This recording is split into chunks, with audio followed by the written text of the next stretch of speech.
Captain HFY pressed his six-fingered hand against the bioscanner, feeling the familiar tingle as the device read his genetic markers. The airlock cycled through its sequence with mechanical precision, and he stepped into what remained of Research Station Delta 7. The human outpost had been abandoned for 3 standard months, evacuated during the Krillian Empire's push through the Kepler system. Now it drifted in the void, a tomb of metal and shattered dreams. The Veltar had been humanity's allies for 18 years, ever since the first contact protocols had been established.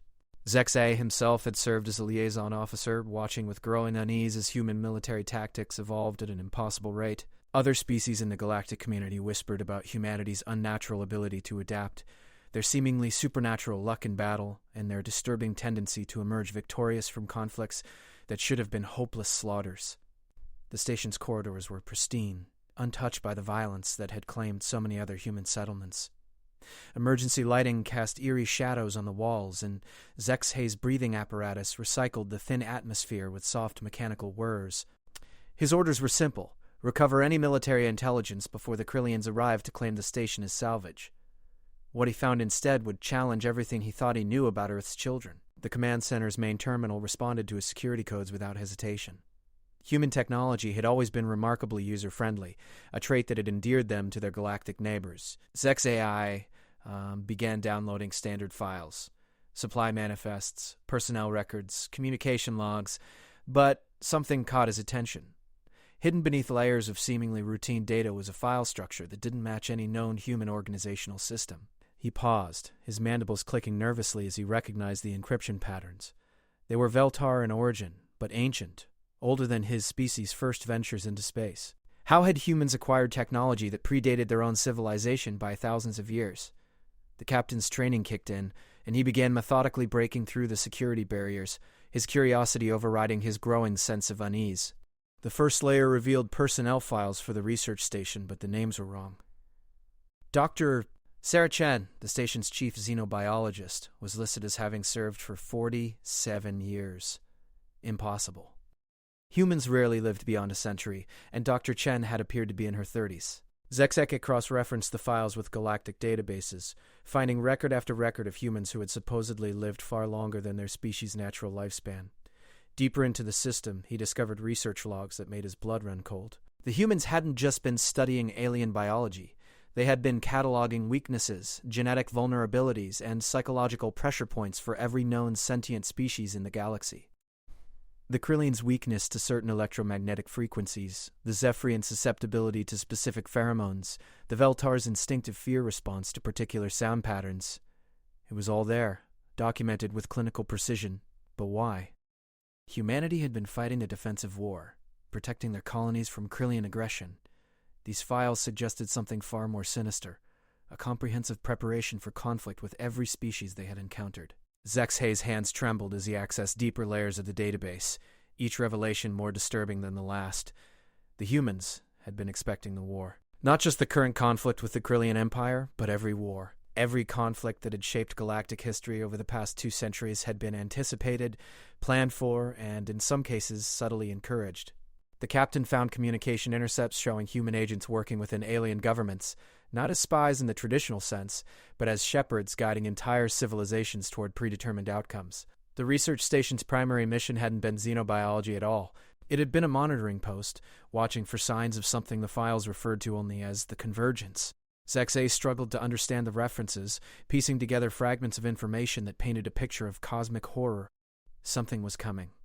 Something that humanity had been preparing to face for centuries before they ever left their home world. A soft chime interrupted his research, and he looked up to see a holographic figure materializing in the center of the command center. The image was unmistakably human. A woman in her middle years, with graying hair and eyes that held depths of knowledge no mortal being should possess. "Captain HFY," the hologram said, her voice carrying an odd resonance that seemed to bypass his ears and speak directly to his consciousness. "I am Dr. Elizabeth Reeves, and if you're seeing this message, it means our timeline has been compromised. You have approximately 17 minutes before the Krillian advance fleet arrives, but that's not your immediate concern." The captain's breathing apparatus cycled frantically as he tried to process the implications. This was a pre-recorded message, but how could it know his name? How could it predict the exact timing of his discovery? "You've seen the files," Dr. Reeves continued, her image flickering slightly as the station's power systems fluctuated. You know, we've been preparing for something beyond your current understanding. What you don't know is that the war with the Krillians is not just a territorial conflict. It's a test, a final examination to determine whether our species are ready for what's coming. Zexai felt his world shifting beneath his feet. Everything he had believed about human-alien relations, about the nature of the current conflict, about humanity itself, was crumbling around him. The hologram gestured and new files appeared on his screen, each one marked with warnings in 17 different languages. The entity we've been preparing to face doesn't distinguish between friend and enemy, Dr. Reeves explained, her expression growing grave. It sees only potential and waste. Your people, the Krillians, the Zephyrians, all of you have evolved along predictable paths, developing technologies and social structures that follow universal patterns. You are what it considers standard development. The captain's mandibles clicked rapidly as he absorbed this information. Standard development. The term carried implications that made his exoskeleton crawl with revulsion. If other species were considered standard, what did that make humanity? We are the anomaly, the hologram continued, answering his unspoken question. Our evolution was guided by factors that don't exist elsewhere in this galaxy. We developed differently, thought differently, and most importantly, we learned to fight differently, not just against other species, but against forces that operate beyond the normal parameters of space and time. New documents flooded his screen, research data on something called dimensional incursion events, testimonies from human soldiers describing battles against entities that defied physical laws, and most disturbing of all, strategic plans for defending not just Earth but the entire galactic community against an invasion from outside reality itself. The convergence is coming, Captain, Dr. Kamel, Reeves said, her image beginning to fade as the station's systems registered the approach of Krillian ships. Every species in this galaxy will need to choose. Adapt to fight beside us, or remain trapped in conventional thinking and become casualties. Your people have shown promise, but the Krillians, she shook her head sadly. They're too rigid, too committed to their traditional warfare. They'll be among the first to fall when it arrives. The hologram stabilized one final time, and Dr. Reeves looked directly at Zexai with an intensity that seemed to pierce through the recording medium itself. We've been watching you, Captain. Your service record, your psychological profiles, your genetic markers, everything indicates you might be capable of understanding what we're truly fighting for. The question is, are you ready to leave everything you thought you knew behind and help us prepare your people for a war unlike anything this galaxy has ever seen? Before Zexal could respond, alarms began blaring throughout the station. The Krillian fleet had arrived ahead of schedule, their ships emerging from hyperspace with predatory grace. The captain had moments to decide, download the remaining files and risk capture, or flee with the limited information he had already obtained. His decision would determine not just his own fate, but potentially the survival of his entire species. Zexahai's fingers moved across the control interface with desperate precision, initiating a rapid data transfer while his ship's sensors screamed warnings about the approaching Krillian vessels. The research station's quantum storage cores dumped terabytes of classified information into his personal drive, each file potentially containing secrets that could reshape galactic civilization. As the transfer completed, he triggered the station's self-destruct sequence and sprinted toward his ship's docking port. The journey back to Veltar space took 6 days through hyperspace, 6 days during which Zexai pored over the stolen data with growing horror and fascination. What he discovered challenged every assumption his people had made about humanity's place in the galactic community. The humans weren't just another spacefaring species that had joined the broader civilization. They were its secret guardians, watching and waiting for a threat that existed beyond the comprehension of conventional military thinking. The files revealed that first contact between humans and other species hadn't been the accidental encounter that history recorded. Human ships had been monitoring galactic communications for decades before making their presence known, carefully studying each species they encountered and determining the optimal moment to reveal themselves. Every diplomatic exchange, every trade agreement, every military alliance had been calculated to position humanity as a trusted partner while maintaining the operational security necessary for their true mission. Captain Zexakai found himself reading testimony from human soldiers who described combat against entities that seemed to exist partially outside normal space-time. These beings, referred to in the files as Cascade variants, appeared to be scouts or advanced forces for something much larger. The testimonies were consistent in their descriptions: creatures that could phase in and out of reality, weapons that caused wounds in multiple dimensions simultaneously, and, most disturbing of all, the ability to corrupt local space-time until natural laws ceased to function properly.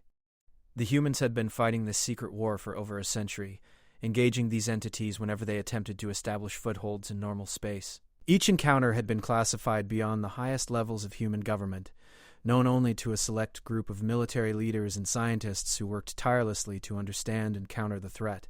The research station HFY had discovered was just one node in a vast network of monitoring posts, each one scanning for signs of dimensional instability that might herald another incursion. But the most chilling revelation came in a series of strategic assessments that evaluated every known spacefaring species for their potential effectiveness against the coming invasion.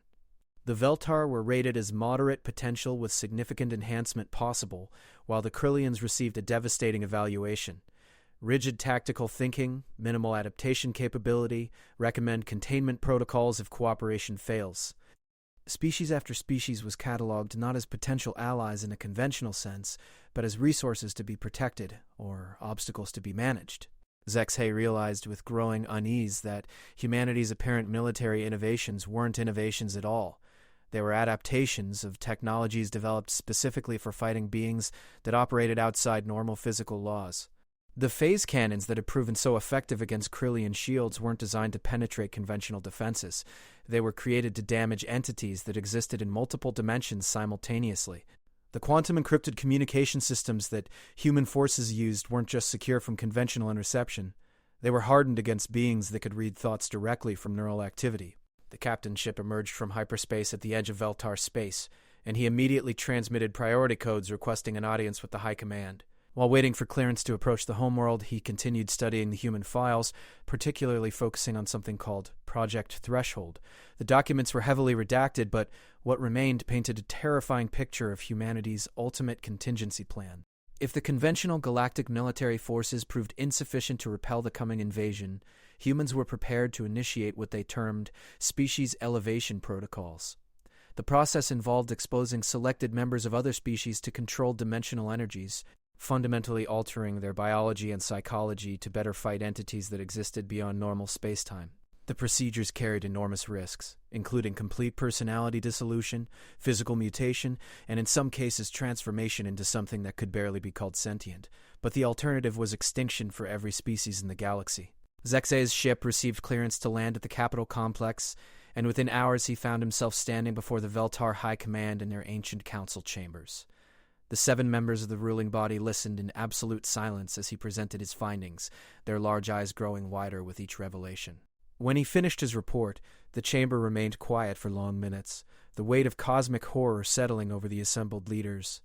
High Commander Velnoth, eldest of the council, was the first to speak. "Captain, are you certain of the authenticity of these files? What you described suggests that humanity has been deceiving the entire galactic community for generations."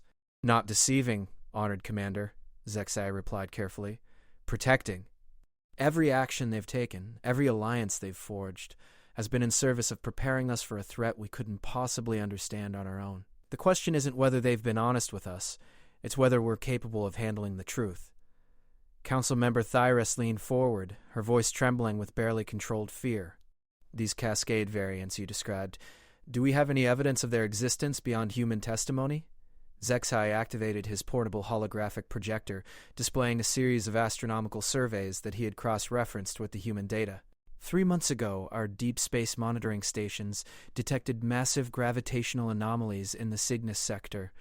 The distortions were unlike anything we'd seen before. Space itself seemed to be folding in impossible ways. At the time, we attributed it to equipment malfunction or natural phenomena. But according to the human files, those distortions matched the signature of what they called dimensional bleed events. The council members exchanged glances filled with growing dread. The implications were staggering. If humanity was correct, then every assumption about the nature of reality itself might be fundamentally flawed. The universe wasn't just populated by various forms of biological life evolving on different worlds. It was under assault by entities from dimensions where the very concept of biology might not exist. "There's more," Zexay continued, calling up additional files. "The humans have identified specific individuals within our population who show potential for what they call dimensional sensitivity. These people might be capable of undergoing the enhancement protocols with minimal risk. They've been monitoring our species for years, identifying candidates and waiting for the right moment to approach them. High Commander Velnath's mandibles clicked with agitation. Are you suggesting that some of our people have already been contacted by human agents? I'm suggesting that some of our people might not be entirely our people anymore, Zexay replied grimly. The enhancement protocols don't just change how someone fights, they change how they think, how they perceive. Someone who has undergone the process might still appear to be a normal Veltar, but their loyalty would be to the mission first, species second. The chamber erupted in alarmed chittering as the council members grasped the full scope of the situation. If humans had already begun implementing their enhancement protocols, then the Veltar command structure might already be compromised. Anyone could be a sleeper agent, modified to serve humanity's agenda, while believing they were acting in their species' best interests. Council member Zekmar stood abruptly, his exoskeleton darkening with stress patterns. This is intolerable. We must demand answers from the human ambassador immediately. If they've been conducting unauthorized experiments on our people, they'll deny everything, Zexhai interrupted. Or worse, they'll confirm it and explain that it was necessary for our survival. The question we need to answer isn't what they've done, but what we're going to do now that we know about it. High Commander Velnath raised her hand for silence, her ancient eyes reflecting deep contemplation. Captain, in your professional opinion, do you believe the human claims about this coming invasion? Zexai considered the question carefully. Everything in his training argued against accepting such extraordinary claims without concrete proof, but the evidence was mounting. The gravitational anomalies, the impossible human military innovations, the careful way their diplomats had guided galactic policy for decades. Most compelling of all was the simple fact that humanity had nothing to gain by fabricating such an elaborate deception. They were already winning their conventional war against the Krillians. Why risk exposing themselves with such fantastic claims? I believe they're telling the truth, he said finally. Or at least, they believe they're telling the truth. The real question is whether we trust them enough to let them transform our people into weapons capable of fighting beings that exist beyond our understanding of reality. The council fell silent again, each member grappling with the impossible choice before them. Accept humanity's protection and risk losing their essential nature as a species, or maintain their independence and potentially face extinction when the dimensional invaders arrived. Outside the council chambers, Zexhay's communicator buzzed with an encrypted message from an unknown sender. The text was brief but chilling. The threshold opens tomorrow. Choose quickly, Captain. Some decisions cannot be unmade. The message led Zexhay to an abandoned warehouse complex on the outskirts of the capital city, a place where industrial waste processing had been conducted before environmental regulations forced its closure decades earlier. The location felt deliberately chosen, somewhere the enhanced sensors that monitored the city center couldn't penetrate, where conversations could occur without official oversight. As he approached the designated coordinates, every instinct warned him that he was walking into a carefully orchestrated trap. The warehouse door stood slightly ajar, revealing darkness punctuated by faint blue light that seemed to pulse with an organic rhythm. Zex's hand moved instinctively to his sidearm, though he doubted conventional weapons would be effective against whatever awaited him inside. As he crossed the threshold, the temperature dropped noticeably, and he felt a strange tingling sensation that seemed to originate from somewhere beyond his physical form. Captain Zexhay. The voice came from everywhere and nowhere, reverberating through his consciousness rather than his auditory organs. Thank you for accepting our invitation.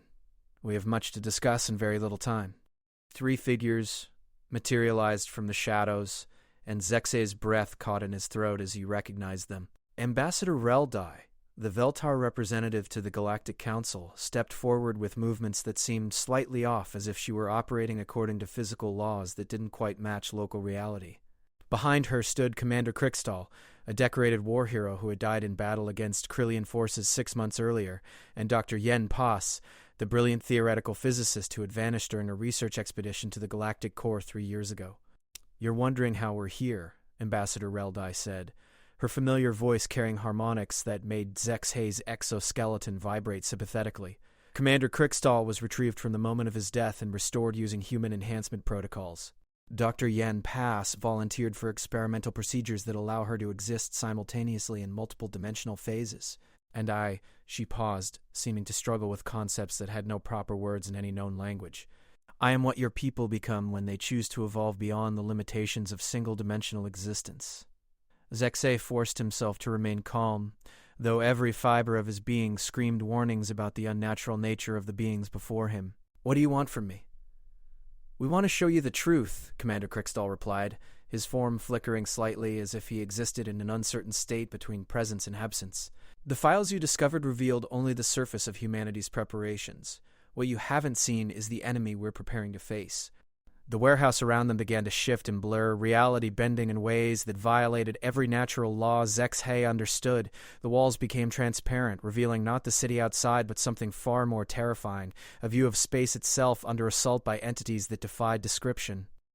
Massive forms moved through the void between stars, their shapes constantly changing as if they couldn't maintain consistent existence in normal spacetime. "This is happening now," Dr. Yen Pass explained, her voice carrying the weight of cosmic horror. "In dimensions adjacent to our own, the invasion has already begun. These entities exist in states of reality that our conventional physics cannot accommodate. They don't conquer territories in the way we understand. They consume the fundamental structures that allow matter and energy to exist as stable patterns."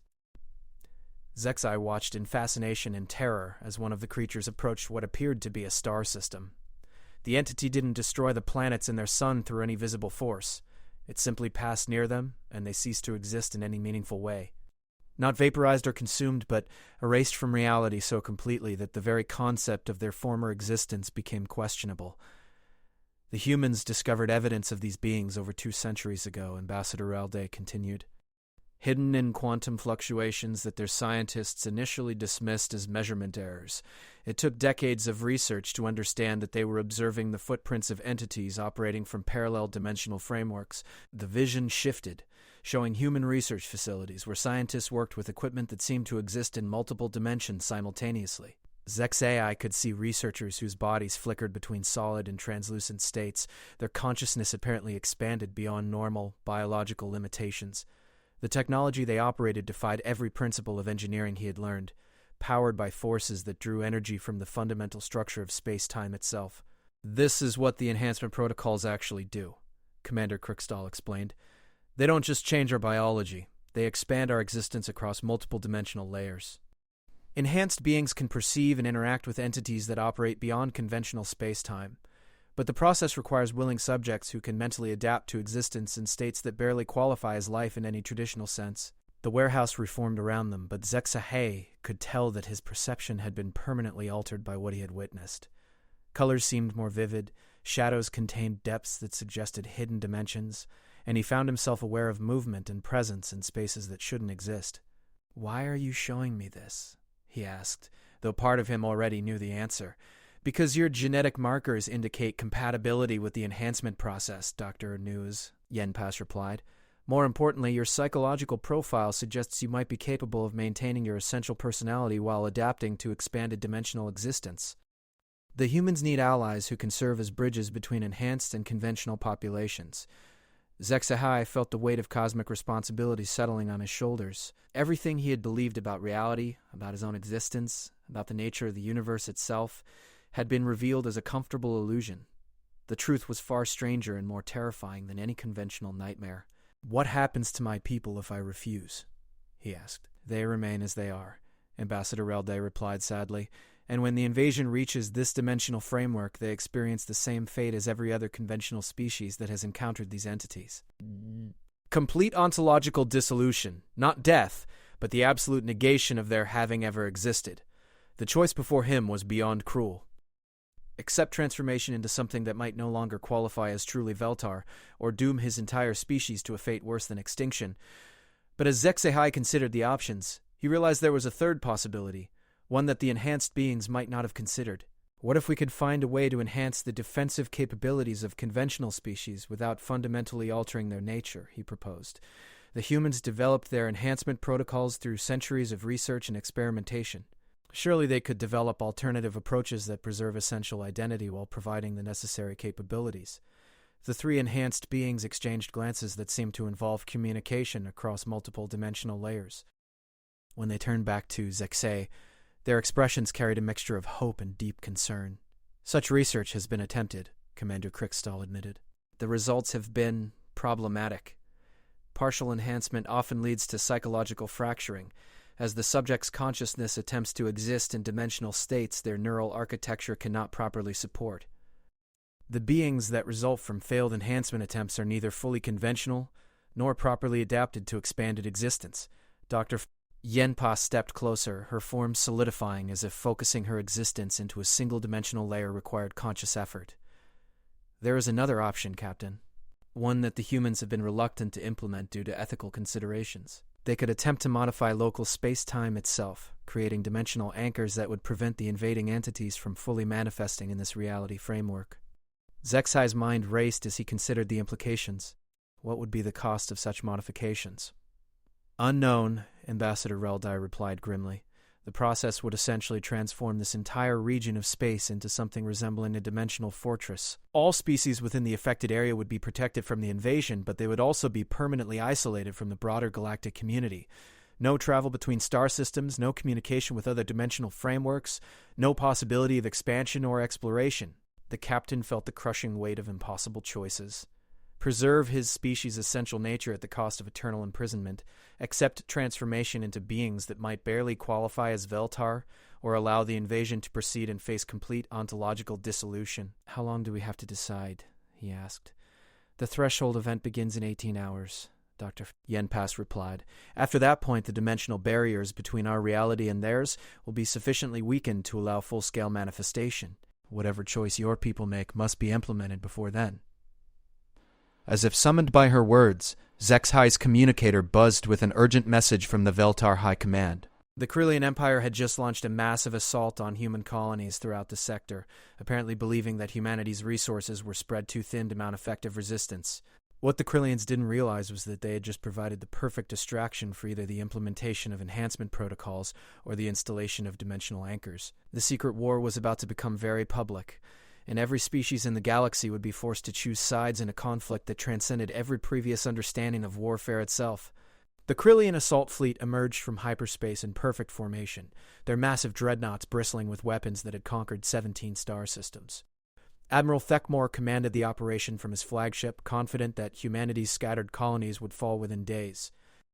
Intelligence reports indicated that human forces were spread impossibly thin, defending outposts across dozens of worlds with technology that, while advanced, couldn't possibly withstand the concentrated might of the Empire's finest war machines. What Admiral Thekmore didn't know was that he had just initiated the final phase of humanity's centuries-long preparation for a war that transcended conventional military thinking. Zexai watched the battle unfold from the command center of a human deep space monitoring station, his consciousness still reeling from the choices presented to him by the enhanced beings. The Veltar High Command had agreed to allow him to observe human military operations firsthand, hoping to better understand the true nature of their allies' capabilities. What he witnessed challenged every assumption about the limitations of physics and the nature of warfare itself. The human response to the Corellian assault was unlike anything recorded in galactic military history. Rather than mobilizing fleets to intercept the invaders, human commanders activated what they termed defensive protocols that operated on principles beyond conventional understanding. Space itself began to behave strangely around human colonies, with gravitational fields fluctuating in patterns that defied natural law and energy readings that suggested reality was being systematically modified. "Watch the third planet in the Kepler system, Doctor," Sarah Chen instructed from her position at the monitoring station's central console. Unlike the holographic representation Zexai had encountered previously, this Dr. Chen appeared entirely human, though her eyes held depths that suggested experiences spanning far more than any normal lifetime. "The Krylians are about to learn why we've been so confident in our defensive capabilities." The Krylian battle group approached the human colony with textbook precision, their weapons charging for orbital bombardment that would reduce the settlement to radioactive ash. But as the ships closed to effective firing range, something impossible began to happen. The space around the planet started to fold in ways that violated every known principle of dimensional mechanics, creating geometric impossibilities that hurt to observe directly. The Corellian ships didn't just encounter resistance. They encountered space that refused to allow their weapons to function. Energy beams fired at the planet's surface curved back on themselves, following paths through folded space-time that redirected destructive force back toward its sources. Missile salvos simply vanished into dimensional folds, emerging moments later to impact the very ships that had fired them. "How is this possible?" Zexai asked, his voice barely above a whisper. "We've been modifying local space-time around our most important colonies for decades," Dr. Chen explained, her fingers dancing across control interfaces that seemed to respond to her thoughts rather than physical input. Each settlement exists within a carefully constructed dimensional fortress, protected by alterations to the fundamental structure of reality itself. The Krylians aren't just fighting our military forces, they're fighting the laws of physics as we've chosen to implement them. Admiral Thekmore's confusion was evident in the panic communications traffic the human monitoring stations intercepted. Krylian tactical doctrine had no provisions for enemies who could alter the basic rules of engagement by modifying reality itself. The Empire's military tradition, built on thousands of years of conventional warfare, simply couldn't adapt to opponents who fought by changing the nature of existence rather than deploying superior weapons. But the true horror began when the dimensional modifications started affecting the Krylian crews themselves. Soldiers who entered the altered space around human colonies began experiencing what medical officers described as ontological displacement syndrome. Their cellular structure remained intact, but their fundamental relationship with reality became unstable. Some crew members simply faded from existence, not dying but ceasing to have ever existed in any meaningful way. Others found themselves existing in multiple dimensional phases simultaneously, their consciousness scattered across layers of reality they couldn't comprehend. "This is what we've been trying to protect the galaxy from," Dr. Chen said grimly as reports of Krylian casualties mounted. "The entities we're preparing to fight don't destroy their enemies through conventional violence. They attack the basic structure of existence itself, unmaking their targets at levels far more fundamental than simple biological death." Zexai realized with growing horror that humanity wasn't just demonstrating superior military technology. They were providing a preview of the dimensional warfare that would become necessary when the real invasion began. The Krylians, rigid in their thinking and committed to conventional tactics, were proving exactly why most species wouldn't survive contact with entities that operated beyond normal spacetime. "The dimensional anchors you mentioned," Zexai said, his mind racing to understand the implications. "Is this what they would do to our entire region of space?"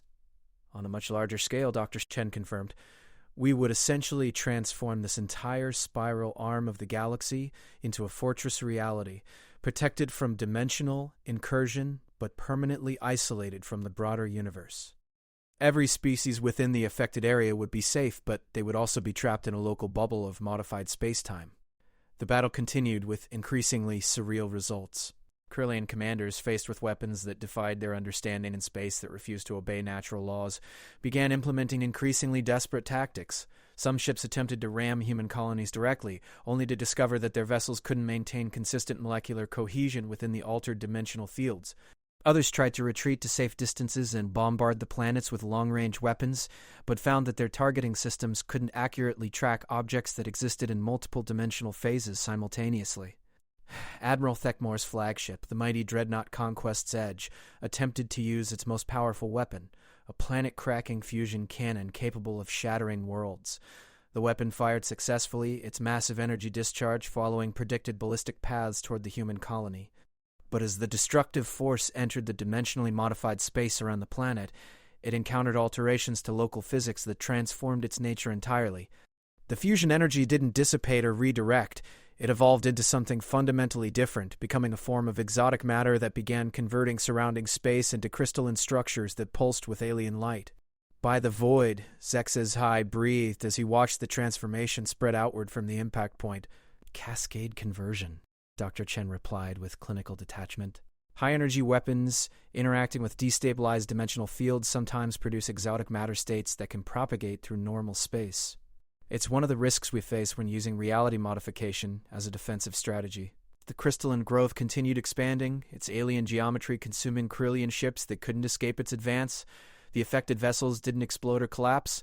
They were incorporated into the growing structure, their matter reorganized according to principles that had no equivalent in normal physics. The crews didn't die. They became part of something that existed beyond conventional definitions of life or death. Admiral Thekmore's final transmission was received by human monitoring stations across the sector. "What have you become? What are you protecting us from that could be worse than this?"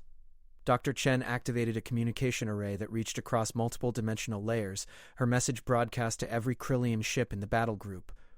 When she spoke, her voice carried harmonics that suggested she was simultaneously addressing beings in different phases of existence. "You want to understand what we're protecting you from?" she asked. "Then look behind you." Space itself began to tear open beyond the Krylian formation, revealing voids that contained geometries impossible in normal dimensional frameworks. Through these gaps came entities that defied description, beings that existed in states of reality so alien that observing them directly caused psychological damage to conventional minds. They moved through the vacuum of space as if it were a fluid medium, their forms constantly shifting between configurations that hurt to perceive. The lead entity, if such terms could be applied to something that existed in multiple dimensional phases simultaneously, approached the Krellian fleet with movements that suggested intelligence operating according to rules beyond mortal comprehension. When it made contact with Admiral Thekmore's flagship, the massive dreadnought simply ceased to exist. Not destroyed, not vaporized, but erased from reality so completely that even the concept of its former presence became questionable. "The dimensional barriers are failing ahead of schedule," Dr. Chen announced with grim satisfaction. "The Krellian assault has weakened local space-time sufficiently to allow preliminary manifestations.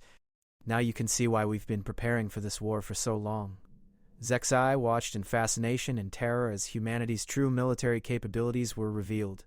Human ships materialized throughout the battle zone, their hulls flickering between solid and translucent states as they existed simultaneously in multiple dimensional phases. These vessels engaged the invading entities with weapons that operated on principles completely divorced from conventional physics, energy discharges that attacked targets across multiple layers of reality, defensive systems that protected by creating localized impossibilities in space-time, and most disturbing of all, crew members who had been enhanced to exist in states barely recognizable as life. The battle that followed couldn't be properly observed by conventional senses. Zexai found his perception automatically filtering out details that would have caused permanent psychological damage, showing him only fragmentary glimpses of conflict between beings that fought by altering the fundamental nature of existence itself. When it was over, the invading entities had retreated back through their dimensional tiers, but the cost had been enormous. 3 human colonies had been completely erased from reality, their populations neither dead nor missing, but simply never having existed. 2 Krellian battle groups had been incorporated into exotic matter structures that continued to grow and evolve according to alien principles. And the space between dimensions had been permanently damaged, creating weak points that would allow easier access for future incursions. "Now you understand, Doctor," Chen said as she turned to face Zexai directly. "This was just a skirmish, a preliminary probing action by entities testing our defenses. The real invasion is still coming, and when it arrives, every species in this galaxy will need to choose between transformation, isolation, or extinction." The captain's communicator buzzed with an urgent transmission from the Veltar High Command. His people had made their decision. High Commander Velnath's image flickered in the holographic display, her ancient features bearing the weight of a decision that would define the future of her entire species. Behind her, the other members of the Veltar High Command stood in solemn silence, their postures reflecting the gravity of the moment. The message they transmitted across the void to where Zexai waited aboard the human monitoring station would echo through galactic history. "Captain Zexai," she began, her voice carrying the formal tones reserved for declarations of cosmic significance. "After extensive deliberation and consultation with our finest scientists and philosophers, the Veltar High Command has reached a consensus. We choose evolution." Zexai felt his exoskeleton tremble as the implications of those words settled over him. His people had decided to accept the human enhancement protocols, trading their essential nature as a species for the ability to survive what was coming. It was a choice born of desperation and wisdom in equal measure, the culmination of eons of development leading to a transformation that would take them beyond anything their ancestors could have imagined. Dr. Chen moved to stand beside him, her expression mixing satisfaction with deep sorrow. "Your people have chosen well, Captain. But you should understand that the process will fundamentally alter not just individual Veltar, but your entire civilization. Those who undergo enhancement will see reality from perspectives that conventional minds cannot comprehend. Your art, your philosophy, your very understanding of existence will evolve in directions that may be unrecognizable to those who remember what your species was before. Will we still be Veltar?" Zexai asked, voicing the question that haunted his thoughts. "You will be what the Veltar become when they evolve beyond the limitations of single-dimensional existence," she replied. "Whether that qualifies as still being Veltar depends on how you choose to define identity itself. The enhancement process began immediately, with human technicians and enhanced beings working together to establish dimensional modification facilities throughout Veltar space. Zexai volunteered to be among the first subjects, reasoning that his exposure to the truth of humanity's mission made him better prepared for the psychological challenges of transformation. The facility where the procedure took place existed in a state of carefully controlled dimensional flux, its walls shifting between solid and translucent as reality was systematically modified to accommodate the enhancement process. Zek's AI lay on an examination table that seemed to exist in multiple phases simultaneously, surrounded by equipment that operated according to principles beyond conventional science. The enhancement will occur in stages, explained Dr. Rotary Plays, Yen Pass, her enhanced form flickering as she adjusted her dimensional phase to better interact with the medical equipment. First, we'll expand your consciousness across adjacent reality layers. Then we'll modify your cellular structure to exist stably in multiple dimensional frameworks. Finally, we'll integrate your enhanced awareness with technologies that allow interaction with entities operating beyond normal space-time. The first stage felt like drowning in an ocean of existence far deeper than anything Zekse had previously imagined. His consciousness expanded outward, touching layers of reality that contained possibilities and impossibilities in equal measure. He found himself simultaneously aware of his physical form in the medical facility and his expanding presence across dimensional frameworks that defied description. Through his enhanced perception, he could see the truth of the invasion that humanity had been preparing to face. The entities that threatened galactic civilization weren't simply alien beings from another dimension. They were manifestations of entropy itself, forms of existence that sought to return all organized matter and energy to primordial chaos. They moved through dimensional frameworks like antibodies attacking an infection, viewing the complex patterns of civilization and consciousness as aberrations to be eliminated.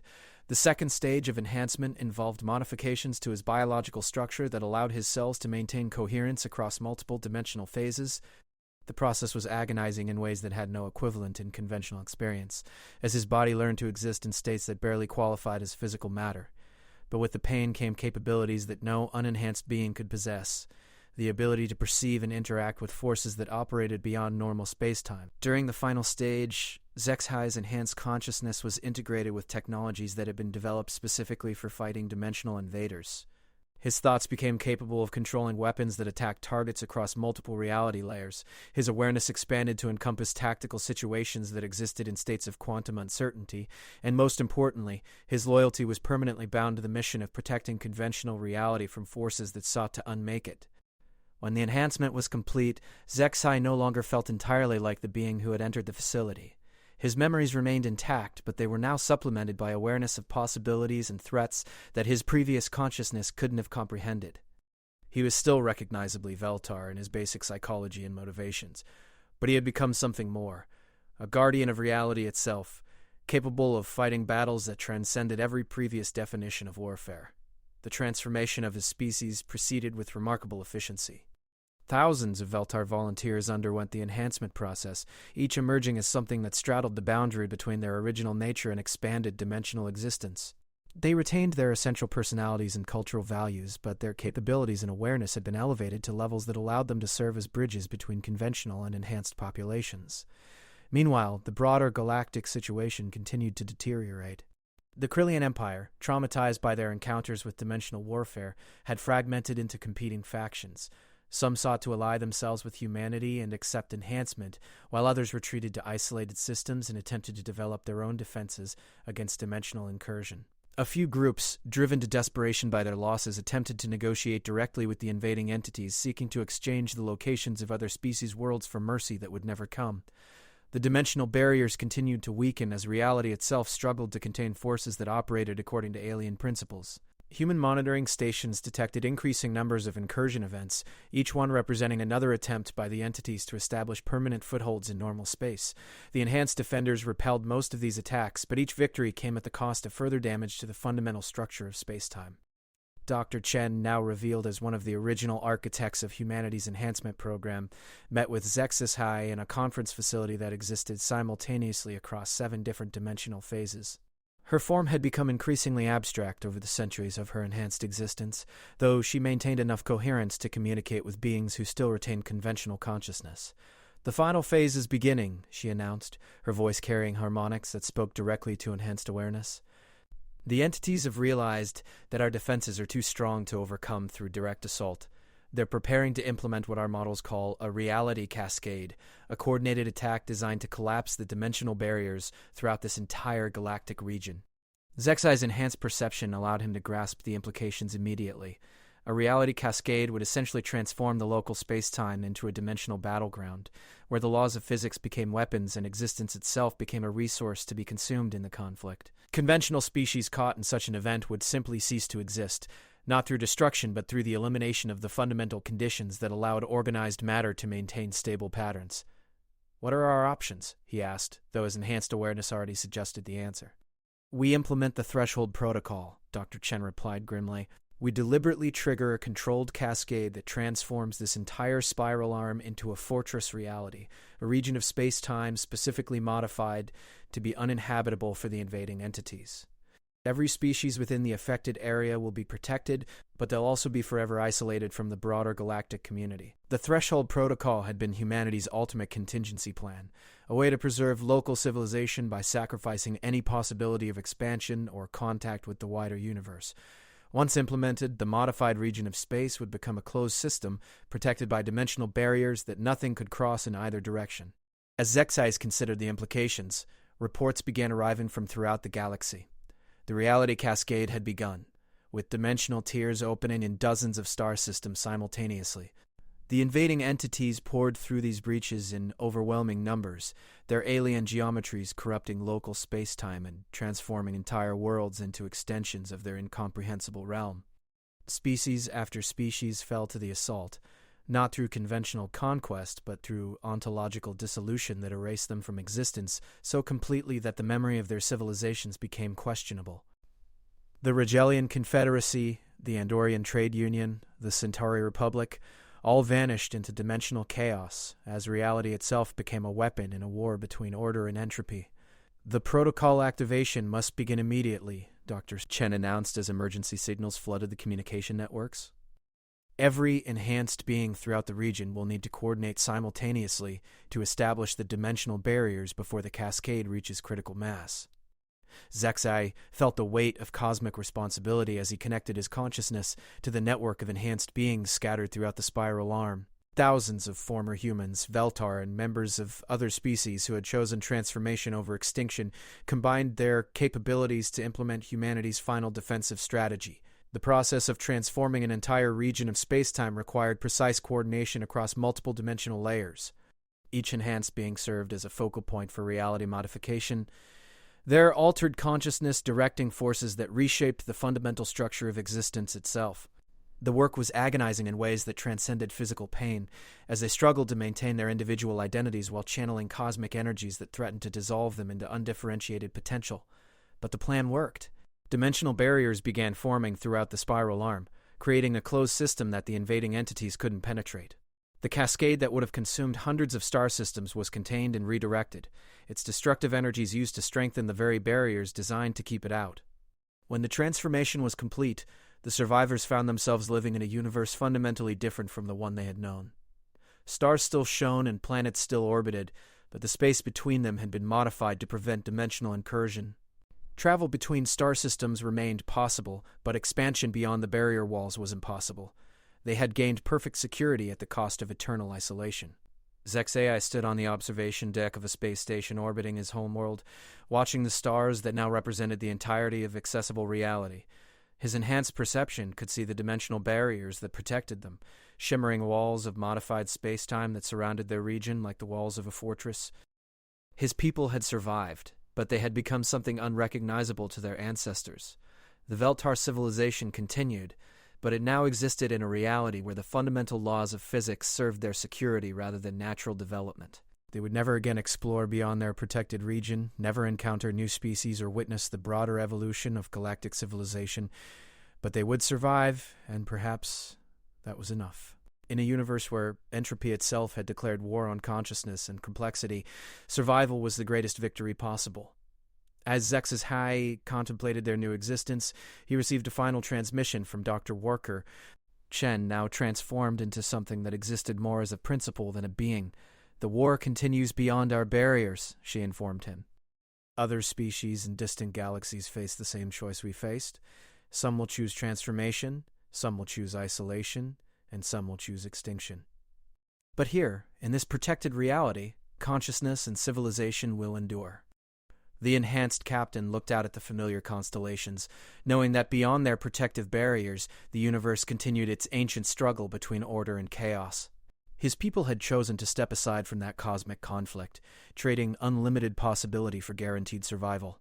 In the end, perhaps that was what it meant to be truly human, not the pursuit of endless expansion or achievement, but the wisdom to preserve what mattered most when faced with forces beyond any possibility of victory. The stars continued to shine in their protected sky, and civilization endured behind walls built from the very fabric of reality itself.